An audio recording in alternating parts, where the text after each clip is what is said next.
Well, sir, let me thank you on behalf of Ayurveda Map for this wonderful session. Because truly speaking, after listening to your whole session, didn't know that till that didn't know that Pathya plays a big role, and this much big role. And thank you for sharing your experiences, sir. It was a wonderful session. So we have some questions, sir. If you are fine, can we go forward? Yeah, yeah, sure, sure. Okay. Sir, first question is, what are the contents of Ashtaguna Manda? Yeah, Astaguna Manda. Exactly, I am not able to remember, but let me tell you. So it has mainly mudga and rice is there. Rice, mudga, hingu, pippali, and maricha. Rest two other I am not able to recall. I will share with you people. Okay, Astaguna Manda. Okay, sir. Okay, okay. No issues. Sir, another question. Sir, Yeah. can you please explain about oats in detail? Because people consuming more to reduce weight means how it's it apatyakara, like it's shushka and processed other than what are and also what are the side effects of oats? So, as per my knowledge, like oats are directly they didn't mention in Ayurveda. Most of the people will correlate this one with the Yavaka. Yavaka Ayurveda consider it as a Nikruštadanya. Again, there are lots of debate on this one. So even certain people are there who uh, compare this one with the Nandi Mukashali. So I think there is a beautiful book from the Kerala person, Dr. Shri Kumar, if I'm not wrong, Ashtanga Rudayam. So in that book, they mentioned it is Nandi Mukha, and one of the research which was conducted in our NIA, they referred it as a Yavaka.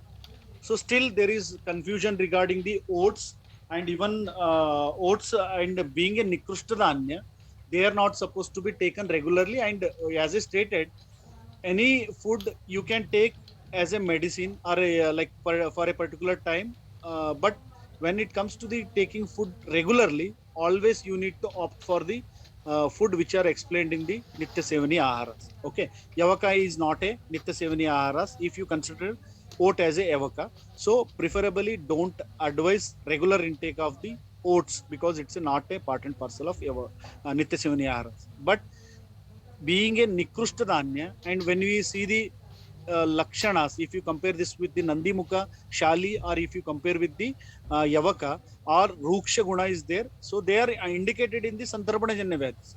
So I am not saying that it is not recommended. It by seeing the gunas of Nandimukha, Shali, and Yavaka, being a Ruksha and being a Lagu, it can be advised in the Santarpana Janya Vedis. But again, because there is no any perfect what reference regarding the comparison of oats, so that is the reason I won't recommend. And I feel oats are excessively consumed by the Western people compared to that of the Indians. So I feel somewhere it is exported from the Western countries. And one thing again and again I am telling you, I don't know who asked, just I remembered one concept. If you referred the concept of swasta chatushka of charakacharya, so matra shiti adhyaya tasya shiti adhyaya indriyopakramaniya, so in such a way he explains. So when you see the concept of matra shiti adhyaya, so soon after advay in Matra Shiti Adhyaya itself, he will explain some dinacharya. What was the rationale? So here, I when I realized and when I discussed with my guru, they told that so when you take the matravat ahara, Agni will be normal and Agni will be sama, and it will digest the all the food which is consumed in matravat. But even though matravat ahara, when it will get digest, it will produce as the mala. So that mala, if it is regularly deposited in your body, that may affect your Agni. That is the reason. Soon after saying about the Matra Vatahara, he explains about the Agni. He explains about the Dinacharya. Dinacharya, why we need to do Dantadavana, Jivanirlekana every day is that proper when Agni digests the food, it will produce the mala also. That mala should be regularly taken out. So in the same way, he explains much about the Dhatvagni, Jatragni in Matra Shiti Adhyaya. When it comes to the Tasya Shiti Adhyaya, he explains about the Dhatvagni much. So here, if you want to maintain your Dhatva Agni, you need to stick on to the Rutucharya. Rutu Anusara, when you take Ahara Vihara, it will help to maintain your Jataragni as well as Dhatva Agni. So if suppose if you fail to practice the Tashashiti Adhyaya, that is Rutucharya, so that may again affect your body. That is the reason he soon after that when he says about the Na Vega Dharani Adhyaya. So he explains Vega Dharani Adhyaya. So at least if you have the concept of accepting Vega Dharani Adhyaya, then that will helps to maintain your body. It will takes out the blockage, or it will takes out the all the mala from your body, and it will maintain the Dhatvagni and even Jatragni. And at last he explains about the Vyayama. So why Vyayama, he explained that. So irrespective of the food, whatever you consume. So if you are not able to calculate what you are consuming, even though if you want to maintain your health, you need to practice the Vyayama. Vyayama is ultimate tool to maintain your Agni, irrespective of the food. So why I recall this concept is that when we are speaking about the Western people, they are very much fond of doing the physical activity as a sports or any other. See, you don't find any person, rarely you find the Western people who are idle. They will be cycling, they will be trekking, they will be doing any sports. They are very much fond of doing all the physical activities, because even they know that physical activity, preferably viharas, especially Vyayama, has its own effect on maintaining the metabolism. So even though they are very much fond of eating the oats and even these pizza, burger, hamburger like thing, but they are very much sincere in practicing the Vyayama. So oats, it's not recommended in the Ayurveda classics. There is a light comparisons, but there is no any direct reference or direct conclusion regarding the oats. So I preferably advise that oats can be advised in the Santarpanajanya Vyadis for some extent, because I don't believe that oat as a Nandi Mukha, and I won't believe it as a Yavaka. Still, there is a confusion. So, and research says that oats are consumed excessively by the Western people. So, when it is exported from other country, when it is doesn't belonging to this country, then we are not supposed to stick on to the oats. And for a time being, you can take, but if you are taking the oats like condition, then you should be physically active. I feel that you should be very active to digest each and everything. Okay, sir. Okay. Sir, we'll go to the next question.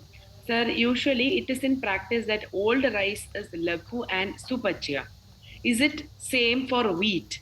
That is, most of the time, it is said that wheat is apatya for diabetes mellitus, since it contains gluten, which is responsible for destroying the pancreatic cells. So, can you please put a light on this, sir? Yeah, see, there are what the question is asked is right one. So gluten has its own effect on showing the effect on this beta cells of pancreas. There are certain research work, but see here again, when it comes to the wheat, again Nava is Guru itself. So Nava wheat, similar to that of the Shali, even Goduma is also a Guru. And fortunately, my PG study was on wheat grass juice. At that time, I tried to explore the quality of each and every part of the wheat. At that time, I came across that wheat is like it's a compared to that of the paddy, even it is also having the rich source of carbohydrates. Okay, but it is along with that carbohydrate, preferably it is having the polysaccharides. So being having the polysaccharides, it doesn't going to increase the sugar level similar to that of the rice or a paddy. So that is the reason wheat is best to be advised, and if it is of Purana, then that is well and good. And very rare to rare, as you stated, that it is having gluten having the adverse effect of the on the platelet on the pancreatic cells. So if the person is having any history of gluten allergy, at that time we should be very vigilant when advising the wheat, or else if he is not allergen to the gluten like that, I think you can advise. And as I stated, Purana is preferably advised. Make sure it should be only 1 year Purana. Ayurveda says that Navam Dhanyam Abhishandam Lagut Samvatsaroshitam प्रथम ऊर्ध्वम पुराणम तत् ऊर्ध्वम nirasam. So if it is 2 year old, then it is nirasa, then that is not at all used. So you should be preferably stick on to the time. It should be 1 year old itself. It is not than 1 year old. And coming to making the wheat as a purana, if it is nava, then just frying in the pan for just for a few seconds. If you fry, even that will also help to reduction of the what carbohydrate level, to make it as lagu. And there are numerous research work. I have one research work I will share with you people Okay. regarding the why we need to fry. When we fry, what exactly the chemical changes, nutrition changes are going to happen, and when it is sprouted, what are the chemical changes are going to happen. There is a beautiful research work, I have that one, I will share with you people. There they mentioned that how exactly purana dhanyas, what all the changes are going to happen in that one, and how it is recommended in the diabetes like condition they mentioned. So submission is that purana preferably taken 1 year old, and need not to think about the gluten for every time. If there is any allergy to the gluten, then preferably don't advise that one, or else they, because gluten not only present in the yava, even in all the grains there will be presence of gluten, isn't it? So if the person is gluten allergen, you need to restrict all the cereals which are rich source of the gluten. So purana should be taken. If it is not purana, fry it and make it purana, and preferably it should be 1 year old. So in such a way you can advise. Okay. Okay. Sir, also during your presentation, you had mentioned about referring to Nikandus. So Yeah. there is a question that arises: which Nikandu to be referred for Ayurveda Patya recipes like Manda, Peya, Vilepi, Yusha, etc. uh, Bhojana Kutuhala and Bhojana Kutuhala FRLXT. Bhojana Kutuhala is the best textbook, and most of the data what they mentioned, they physically they prepared and they written all the experience thing. Bhojana Kutuhala. So Okay. in that one you can advise, and even Kaya Deva Nigantu and Priya Nigantu. These are the very recent Nigantus. From there you can get the reference of preparations and even selection of the food. Because see, as I stated, lots of food preparations are there in Nigantus which are very much correlating to the present day. Like what about jalebi and Yes. samosa, about gulab jamun, everything references are available in the Nigantus. Even though in Brahutrayas we don't have those things, but in Lagutrayas, lots of things are there. Even Dalia, what we are saying, that is also mentioned. Even Jilebi, everything are mentioned in Nigantus also. So you need to refer those things. Okay. Okay, sir. Sir, we have next question. The food we eat today is loaded with chemicals due to extensive use of fertilizers, pesticides, etc. So, how to deal? Uh, uh, your voice is a bit breaking. Hello, hello, sir. Hello. Yeah, it's clear now. Okay. Yeah, Uh, it's clear. the food we eat today is loaded with chemicals due Again, to intensive. Hello. yeah, now it's clear. Again, it was disturbing. It's loaded with chemicals. Yeah. Due to extensive use of fertilizers, pesticides, etc. So, how to deal with this? This is very challenging one. And see, if they belonging to any farmer family, then they will be able to get all this in genuine form. And even there are certain tests. If you visit FSSAI, in that one there is a chart called as DART, DART, DART chart. So in that one they mentioned how to assess whether it is if there is any adulteration in the any food, or if there is any artificially ripened, or whether it is artificially matured, or if there is any addition of any color. So to identify all those things, they had given beautiful homemade techniques. If you adopt that one, that may help you to sort out this query of identifying these chemicals. And moreover, that very simple technique, what preferably I apply when I go for purchasing of any vegetables, what exactly I apply is that. So whenever if you are choosing any, for example, bitter gourd, or if you are choosing any like ridge gourd like that, how you need to assess. So if you are taking the what we call bitter gourd or ridge gourd, so you might be seeing the size or shape of the ridge gourd. So if it is evenly, if it is evenly thick, if the thickness is even from base to top. So most of the time it indicates that it is artificially ripened. If at the apical part, if at the lower part, apical part, if it is less, and at the tip, if it is more broader, so that indicates that it is naturally ripened. When anything which is injected and if it is matured, so it evenly it will what growth will be even, and thickness will be even. So it indicates that it is artificially ripened. So that is one thing. And even when you are selecting any fruits like that, so when you would select any fruits, if it is artificially ripened with the help of ethylene blue, sorry, ethylene glass, or you like or any injections like that, usually what happens, the discoloration of the discoloration of the fruits will be uneven. So if it is even color, suppose if you're choosing the mango, if it is yellow in all the angle, in all the side, if it is completely yellow, then most of the time it is will be artificially what we call ripened. So if it is in somewhere, if it is what we call it is greenish, or somewhere it is yellowish, or somewhere it is light greenish, then it is naturally ripened. So in such a way you can assess. And even when you smell, if it is naturally ripened, when you smell that sweet smell, you can easily identify. If it is artificially spent, when you smell, even you will get the odor of some kshara, that alkali odor you can assume. Then again it indicates that it is artificial. So such types of technique you can say. And even these are much elaborated in this DART chart. You just go through that one. I think that may help you. Okay, sir. Sir, we have few questions regarding Dadi. So I'll just read it out. Sir, can you please put some light about Dadi? That is, which type of Dadi and at what amount is it is Patya and when it becomes Apatya? Come again, ma'am. Is it in a chat box? Yes, it's in chat box. Dr. Maharudra Kumar Thakur has asked it. One minute.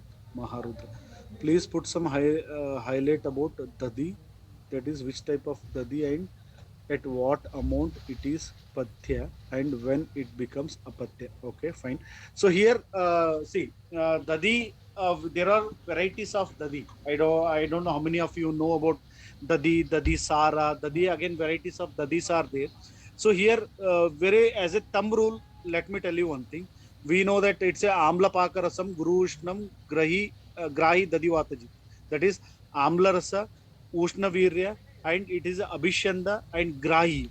So being this one, so this is preferably advised to those person who is having the good agni status, isn't it? So ultimately, and even as I stated again, they had mentioned the specific time of consumption. So and we know in at bedtime there it is literally condemned. So adesha is that it should not be advised at the bedtime, and it should, if they want to take, it can be taken in the daytime and preferably mixed up with the na mudga supam, na kshaudram, na amalakan, na sitofalan. So all, whenever you are consuming any kind of dadi, preferably it should be mixed with sitafala, or it should be sita, it should be mixed with the sugar, or should be mixed with the madhu, or it should be mixed with the amalaki, or it should be mixed with the mudga. So this is the way of consumption of the dadi when it comes, because there are varieties of dadi. If I explain, because practically they are not available in the market. So that is homemade dadi, or what we call that is a curd, or even a market you will get the yogurt, what we say. Other than that, there are varieties of dadi where Bhav Prakash and Yoga Ratnakara give full emphasis of these things. So I'm not going in detail about these things, but very as a thumb rule or a basic things, what you need to know is that, so and bed diet you are not supposed to use, and in the daytime whenever using, I stated these 4 or 5 things are that which are supposed to be mixed and you should consume. And being a grahi, so preferably advised for those person who is having the shrestha agni. And especially while explaining even the season, he says that one like uh, Naivadya Nishi Naivoshnam. Naivadya Nishi Naivoshnam. That is Nishi. Every day it should not be taken at the night. Naivadya Nishi Naivoshnam. It should not be heated. It should not be heated directly or indirectly. Naivadyanshi Naivoshnam, Sharad Ushna Vasant Suno. That is in Sharad Rutu, in Ushna Rutu, and in Vasant Rutu. In these Rutus, their dadi should not be consumed. Other than this Rutu, you can consume, but in Sharad Rutu, in Vasant Rutu, and in Ushna Rutu, that is in Grishma Rutu, because it's of Ushna Virya, so it should not be consumed.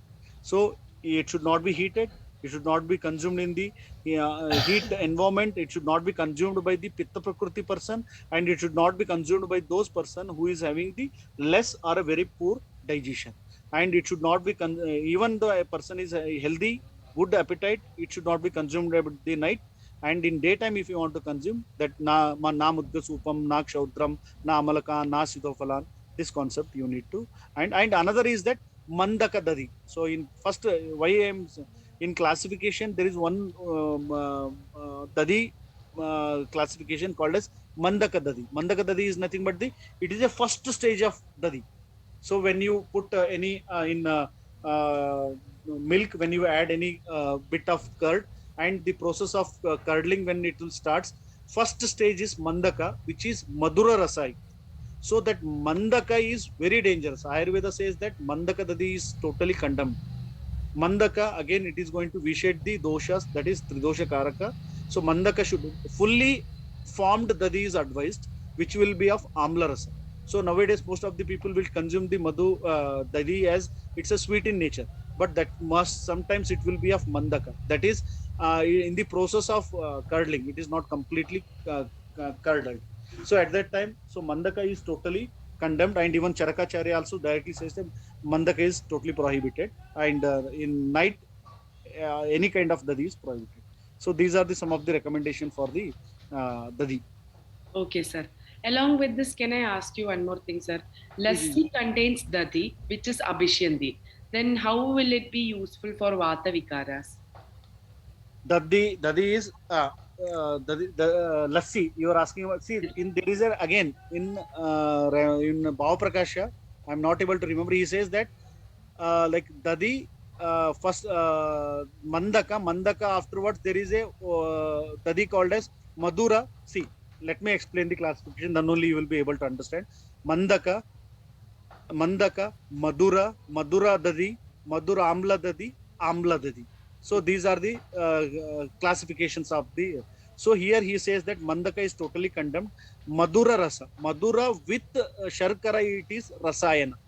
So he mentions directly Mandaka, afterwards Mandaka, that is Madura Rasa, Madura with Sharkara, Madura Dadi with Sharkara is Rasayana. So that is preferably advised in Vata Vikara, if it is Madura Rasa Pradhan. So then next is Madura Amla, and then matured is purest form of Amla. So Madura Rasa Dadi, that is after Mandaka it is coming. Mandaka is, it's about to finish. So complete afterwards, Madura plain, Madura Amla, and Atya Amla. In such a way, the classification is there. So Madura Rasa with Madura Dadi with Sharkara is Rasayana, directly mentioned. So that can be advised in Vata Vikara. Sir, also this dadi is considered as ushna. So will it become a patya for pitta vikara? Obviously, Pitta Vikaras, in Pitta Vikara, they are not supposed to take any Dadi or Dadi related items. So as I stated, so in Shushurta, he explains that, as I stated earlier, like Krodha Shoka Baya Yasa Upavasa Vidagda Maitunopa Gamanam, Katu Amla Lavana, Katwamla Lavana, Tikta Ushna, Lagu Vidahi are not supposed to be taken. Then Harita Shaka, Godo Matsya, Harita Shaka are condiments, Goda Matsya, and Aja Avika Mamsaha, Dadi, Takra, Kurchaka, Mastu. So these again, Dadi, Takra Kurchaka, these are preferably not recommended in Pitta Vikaras or in Pitta Prakriti. Okay, sir. Okay. Sir, in South India, mostly we consume fermented foods like idli, dosa, etc. So, if they come with means patients, if they come with amla pitta or skin diseases with pitta dominance, how can we ask them to make the diet? What Yeah, is the there is substitute? yeah, it's nothing like that. Very simple way. And let me tell you one scientific explanation for this one. Yes, If sir. you are referring the textbook called as Food and Nutrition of Swaminathan. Okay. Swaminathan. I think you might be referring. So just in that one, there is a concept called as fermentation. So Okay. there are two way of fermentation. One is natural fermentation, another is artificial fermentation. Nowadays in hotels, whatever we are getting, most of them are artificially fermented one. If it is naturally fermented, like after preparing this dough, and if it is placed for after preparing the batter, if you if you keep that one for more than 6 or 7 hours, then there will be a natural fermentation. What we call like all the foam will comes ufar आना जो बोलते हैं ना, when it will be excess that fermentation naturally when it will happens, the froth or what we call like lather like excess appearance will be there.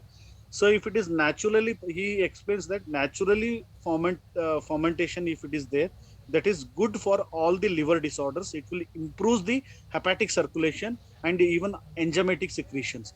And even this naturally ripened or sorry naturally fermented or not exactly it is going to affect the pitta.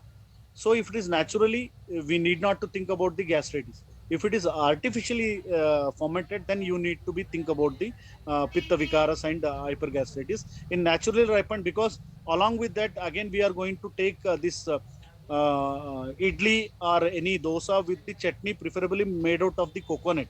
So that will combat the impact of this hypergastritis or like that. If it is naturally fermented, then it is accepted. If it is artificially fermented, preferably avoid those things. And even there is a concept called as a what is that? Shaktu, something Shaktu, no? Yes, Chaktu. So Shaktu, he also explains about the Pitta Vikaras there, Shaktu Varga, where he explains about the fermentation.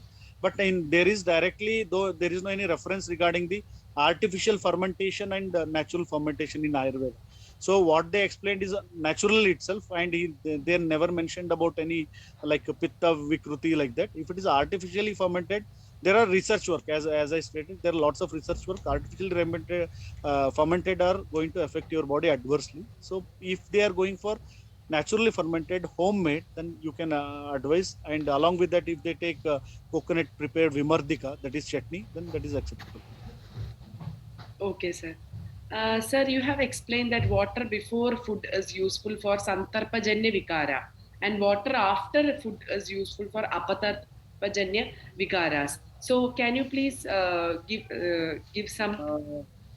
One just allow me to share. I will share one research article. I think I presented somewhere this one. I will show you. Yes, Uh, sir. just a second. Uh,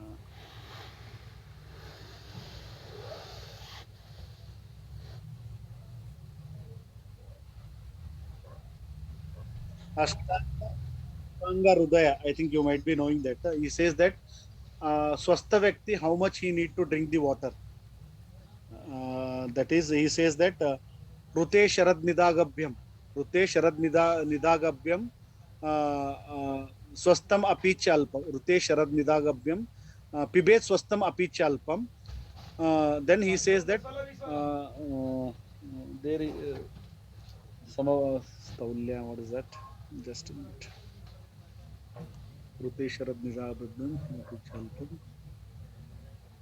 समस्तौल्य कृशो भुक्तो मध्यांत प्रथमांबूच समस्तौल्य कृशो भुक्तो यानी sama if you want to maintain the agni sama, if you want to maintain your body sama, then the water should be taken madhya sama staulya, if there is the person is of staulya, then it should be taken before food before food. And if you want to what krisha then it should be taken at the end. Samastaulya krusho bhukto madhya pratumambucha, something like that. I will show you the research article. So, you can share the research article if I am possible. showing. I am showing.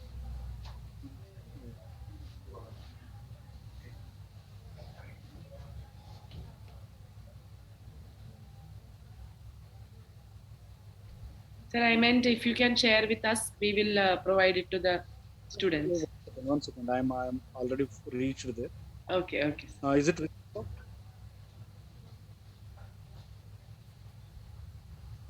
Not yet, sir. Yes, yes. Now it's. Visible.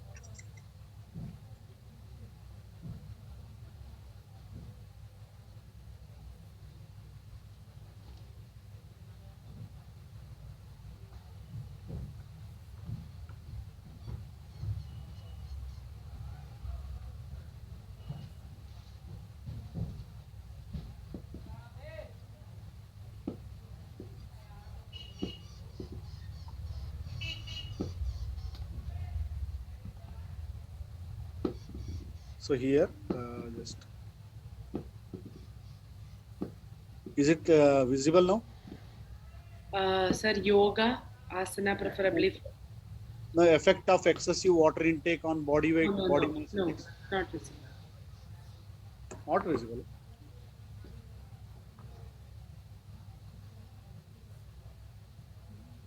Just a minute.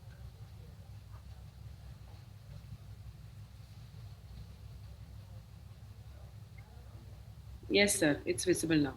Yeah. Excess effect of excessive water intake on body weight, body mass index, body fat, and appetite of overweight female participant. This study was done on 50 overweight female participants.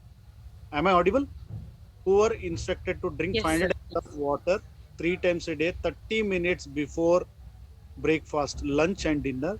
The 1.5 liter water intake was over and above their daily water intake and was continued for 8 consecutive weeks. So this year, this study says that water intake before meal 3 times a day will help to reduce the body weight, body mass index, and body fat. And this concept is literally explained clearly in our Ayurveda literature. Okay, okay, sir. So we need to do the research work. That's it. Everything is explained in Ayurveda. So what we are saying scientifically, we are already scientifically justified, but we need to explain those things in the modern these things. Right, right.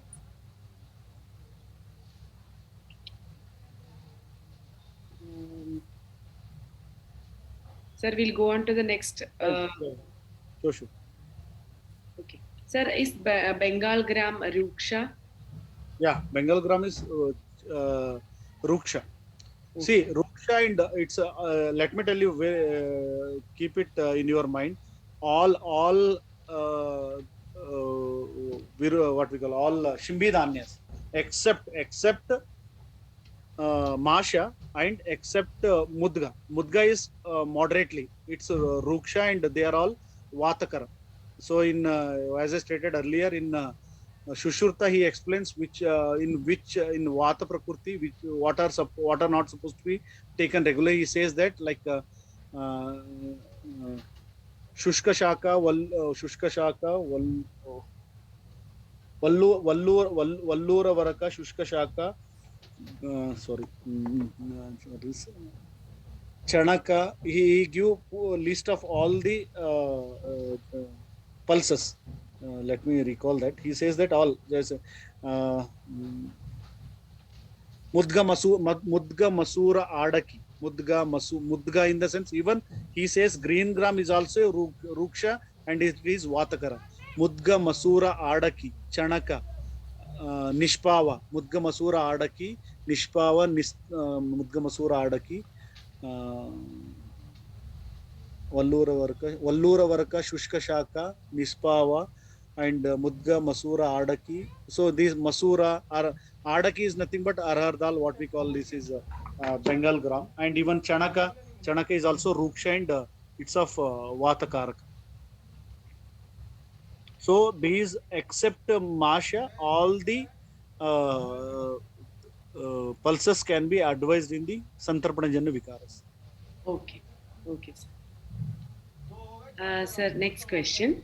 Sir, nowadays oils that come in market are in double refined form. Is it beneficial, sir? Rather than see there again there are numerous studies again if I start sharing those things it will takes a lot of time. I will share with you people. So there Okay. are numerous study again the studies saying that two things you need to keep in your mind whenever it comes to the choosing the oil. One is that whether it is refined or whether it is filtered. So now is a lots of debate and acceptance from the all the public that filtered are very much essential than that of the refined. So don't ever think about refining the things. More you refine, more you are going to get the what culprits, or more you are going to get the what we call like bad things to you. Refined bread, refined wheat are nothing but the maida, isn't it? Refined wheat is maida. So anything which get refined, it gives adverse effect to your body. Even don't ever think about refining the oil, and that's to double refined. So don't think of that one. So research says that filtered oil are very much essential. So one thing you need to keep in your mind, filtered is best rather than choosing the refined or double refined. Another is that, again, I think last to last class in your session only I mentioned about smoke point and boiling point of oil. Smoke point and boiling point is one of the very important factor we need to see. That is, every oil has the particular smoke point. Smoke point is that when you start boiling the oil, at particular point it will start producing the smoke, that is called as smoke point. So when if you are preparing any food items where there is a requirement of any deep frying, at that time you choose the oil which is having the high smoke point. So for just preparing any for seasoning purpose, if you're using any oil, for them you can use the oil which is having less smoke point. For example, chicken को बनाना है, आप fry करना है, deep fry करना है, तो then you need to choose that oil which is having the high smoke point. And another is that roadside जो food मिलता है, there will be repeated same oil will be used and repeatedly they boil. So repeated boiling the same oil will also reduces the particular smoke point of the oil. Suppose if you think that Tilataila or Sarshapataila is, if it is having the smoke point of 300 degrees centigrade, same oil if you repeatedly heat, that smoke point will be reduced to the 150. If you reboil or reboil it, again it will reduce to 100. Again reboil it, it will reduce the 50. So repeat, if you boil anything beyond the smoke point, that will convert the oil into trans fat. So we all know that how exactly trans fat is affecting our body. Trans fat is the male culprit to produce the all this obesity or atherosclerotic changes in the body. So whenever you are choosing any oil, first you need to think which kind of food preparation you are doing. If there is a requirement of deep frying, choose the oil which is of high smoke point. If it is not deep frying, then you can use any oil, no issues. And there should not be repeated boiling and heating of the oil, because it will reduce the smoke point of the oil. That is the reason why most of the people, they say you are not supposed to eat any roadside food, because even though they are using the good oil, but because of repeated repeated boiling or heating, smoke point will be reduced, and even though they are healthy, but they are converted in the form of trans fat. Okay, okay, sir. Sir, can you please explain about jaggery? Because most of the people make sweets, payasa using jaggery, See, traditional food. jaggery is best. As I stated, it is, see, refined jaggery. If it is refined, it will convert in the form of sugar. Sugar is totally, as we all know that why we are not supposed to go for sugar. Instead of that, sugar candy is best. Sugar is last part of the sugarcane juice. Sugarcane juice, molasses, then jaggery, then sugar candy, then sugar. So in such a way, a conversion will be there. So sugar is best. It is not recommended in the Pitta Prakriti person or in Pitta Vikaras. Other than that, because it's of Ksharaguna, and it is of because of Ksharaguna, it's not recommended in Pittaja Vikaras. Other than that, jaggery is best. It is indicated because it's a unrefined one. So it is recommended. Your question was regarding jaggery consumption, no? Or what? Jaggery. Yes. Yes, sir. Okay. Sir, milkshake contains both milk and fruits. So, which is considered as Viruddha Ahara? Then, how can we understand? Viruddhahara, he says that amlarasa with fruits which are of amlarasa. Amlarasa. Directly, amlarsam payasasa. He says that amlarasa yukta fruits with paya. Then it is viruddha, or else nothing. Even if you are taking mango milkshake, if mango is naturally ripened, that Yes. will be madura. If it is artificially ripened, then that will be of kshara yukta, then that is viruddha. So Okay. Bhav Prakasha in Ambradigana, he explains the quality of Ambra when it is artificially ripened. What will be the qualities when it is ripened in the tree itself? What is the qualities he beautifully explains. He says that ripened in tree itself will be of Madhur Rasa, and if it is ripened artificially, that there he doesn't mention about using of chemicals. He says that keeping the keeping the fruit in the heap of a grain. He explains about those things. So in olden days, there was a artificial ripening procedures were in such a way. They used to take the rice grain heap and in between they used to keep. So that was there. So he says artificially ripened is always amla yukta and kshara yukta. So when it comes to the milkshake, if it is artificially ripened, then that is viruddha. If it is naturally ripened and if it is of madhura rasa, then it is not viruddha. So amla rasa is viruddha, madhura rasa is not viruddha with milk. Okay, okay. Just last two more questions, sir. One is, sir, does frying the rice also be useful in diabetes? Yeah, obviously you can use, because see, as I stated, one is Purana and Nava concept, what I stated, that you need to keep in your mind. If it is Purana, need not to worry, it is not going to directly going to increase your carbohydrate level. And even they says that Purana will be having less glycemic index. Purana is half less glycemic index that that is indicated in the diabetes like condition. And even frying, when you fry, because there is a direct reference, Ayurveda says that brushta dauta, brushta is nothing but just frying. That frying just for a few seconds will make the guru to lagu.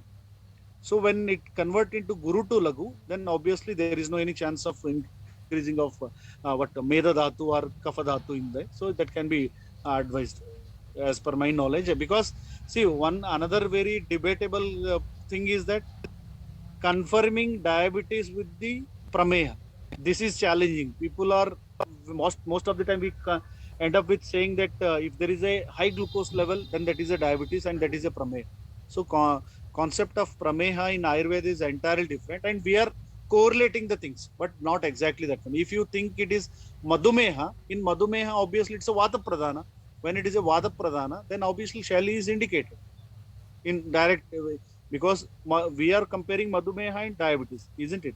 So when it is madhumeha is diabetes, in madhumeha is a vata pradhana. When it is a vata pradhana, you need to advise the madhur rasa, isn't it?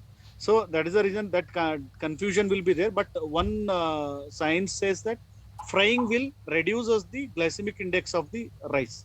Okay, So that okay, is the reason you can reduce the glycemic index. You can reduce the carbohydrate level in the rice. Then that can be solved. okay, sir. Okay. Sir, one last question. Sir, can you please explain the best way to eat the sprouts? Best way, again I am telling you, this is very important concept. Why I am explaining you people again and again is that because concept of viruddha ahara is entirely different, and never ever condemn the usage of sprouted under the banner of Ayurveda, because the concept of viruddha ahara will starts in the context of what we call that mm, Gramya Ahar. Okay. So we will get the reference starting from the Gramya Ahara. Why he explained the sprouted, especially Viruda Dhanyam and Gramya. Viruda Dhanyam are Vidahi Guru Vishtam Vidahi Guru Vishtam bi Dushti Doshakrut. Dushti Doshakrut Vidahi Guru Vishtam. Isn't it? So being Guru and Vishtam, so that is not supposed to be taken by those person who are in Gramya. Who are Gramya is nothing but who are in sedentary. If the person is having the nature of sedentary, if he is not at all involved in any physical activity, then they are not supposed to take the Virudadanya. For them, it is a marak. It acts as a toxic. If the person is Yayavara, that is, if the person is movable, if the person is very active, physically active, and if the person indulging himself in any physical activity, for them it is preferably indicated. So that is the reason in Gramya Ahara, he explains about the Virodadanya. So the person, so here my recommendation is that if the person is yuva, if the person appetite is very good, and regularly if he is indulging in physical activity, for them Viruda Dhanya, that is sprouted grains, are advised, preferably sprouting with if you go for using some spices, if you add some salt and spices, that will help for easy digestion. As I stated, Viruda Dhanya is Vistambi and it is the Guru and Abhishanti. So for easy digestion and metabolism, add some spices all with the to this sprouted and have them, and preferably if you take in the daytime, that is well and good. Virodadanya being Guru and Abhishanti, they are heavy to digest. They are not supposed to taken in the night. It should be taken in the morning, preferably with the spices. And the person who is very active, for them it is indicated. If he is sedentary, then don't advise Virodadanya.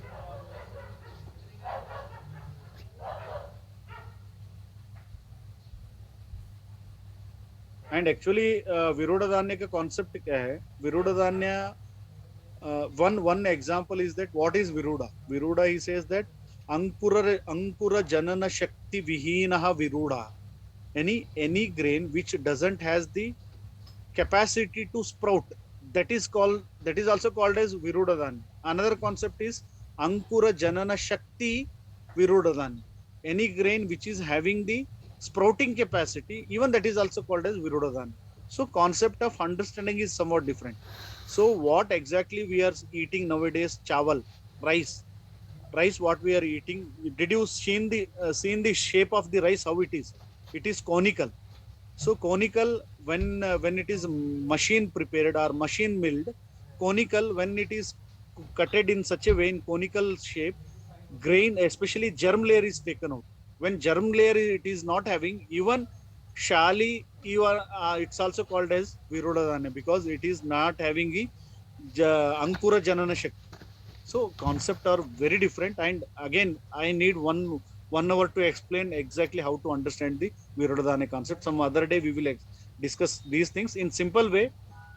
The person who is having good appetite, he can consume that, and preferably with spices, that is fine, best, and in daytime it is advisable.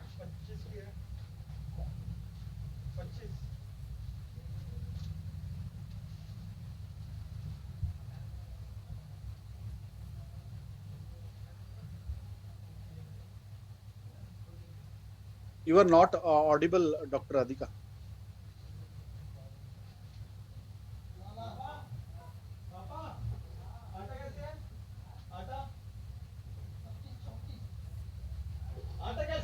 Your voice is not audible, Dr. Adhika.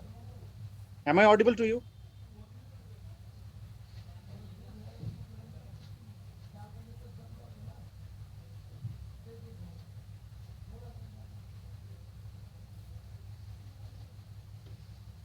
Ade? How I can unmute just to see?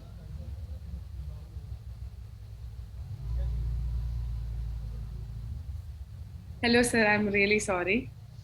I don't know. Yes, yes. It's Is it fine, on? sir. Now. Yes, it's fine now. It's fine now. Sir, am I audible? Yeah, you're audible. You're audible. Okay, okay. Sir, that's the end of the questions in the chat box. Thank you so much for this wonderful presentation, sir. I guess that our participants have got the best presentation ever about Patya and Apatyahara, because seriously, when we were learning Ayurveda, we didn't know that Patya plays a big role in treating diseases, sir. So thank you once again on behalf of Ayurveda Map and on behalf of all the participants. I thank you so much for this wonderful presentation, sir. Thank you. Thank you, sir. And good night, sir. Can I close the? Good night. Yes, sir. Thank you all participants for your enriching questions. Even it made me to think a lot. Thank you. Good night all. Thank you, sir. Uh, I hope participants, it was a wonderful session. That was the end of Rekha session. We'll wind up here, and we'll see you in another session with yet another informative parts of Ayurveda. Thank you, everyone, and good night.